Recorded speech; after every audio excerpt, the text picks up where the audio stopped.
মার্কিন ও ইসরায়েলি হামলার কারণে বন্ধ হয়ে যাওয়ার পর এবার ফের পরমাণু কর্মসূচি শুরু করতে যাচ্ছে ইরান। এই কার্যক্রম ফের পরিচালনা করার তোড়জোড় চলছে বলে দাবি করেছেন ইরানের আণুবণবিক শক্তি সংস্থার প্রধান মোহাম্মদ ইসলামি। আজ মঙ্গলবার এক প্রতিবেদনে এই তথ্য জানিয়েছে কাতার ভিত্তিক সংবাদ মাধ্যম আল জাজিরা। মোহাম্মদ ইসলামি বলেছেন, পরমাণু কর্মসূচি ও কেন্দ্রগুলোতে যে ক্ষতি হয়েছে তা দ্রুত সারিয়ে তুলছে ইরান। এরপর সেখানেই পরিচালিত হবে পরমাণু কার্যক্রম।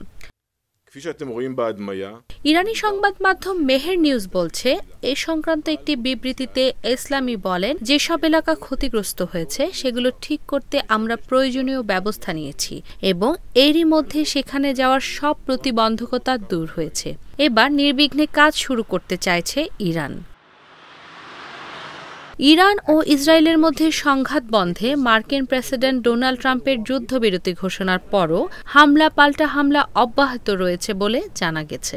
স্থানীয় সময় মঙ্গলবার ভোরে ইরানের বিভিন্ন স্থানে হামলা চালিয়েছে ইসরায়েল। ইরানও ইসরায়েলে পাল্টা হামলা চালিয়ে যাচ্ছে বলে দাবি করছে তারা। ব্রিটিশ সংবাদ মাধ্যম বিবিসি ও কাতার ভিত্তিক সংবাদ মাধ্যম আল জাজিরার প্রতিবেদন থেকে এই তথ্য জানা গেছে। তবে ইসরায়েলে আজ কোনো হামলা হয়নি বলে দাবি করেছে তেহরান।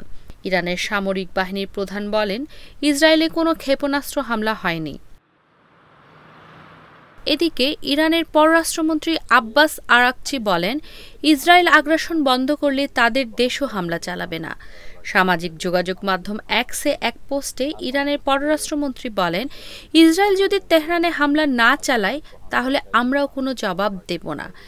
ইসরায়েল যদি এখনই তাদের অবৈধ আগ্রাসন বন্ধ করে তাহলে ইরানও প্রতিক্রিয়া অব্যাহত রাখবে না।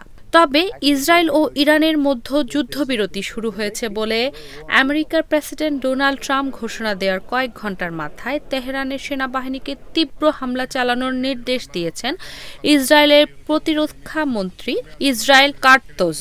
কিন্তু ইসরায়েলি সরকার এর আগে বিবৃতিতে জানিয়েছিল, ইরানে হামলার নির্ধারিত লক্ষ্য অর্জনের পর তারা আমেরিকার দেয়া যুদ্ধবিরতি প্রস্তাবে সম্মত হয়েছে।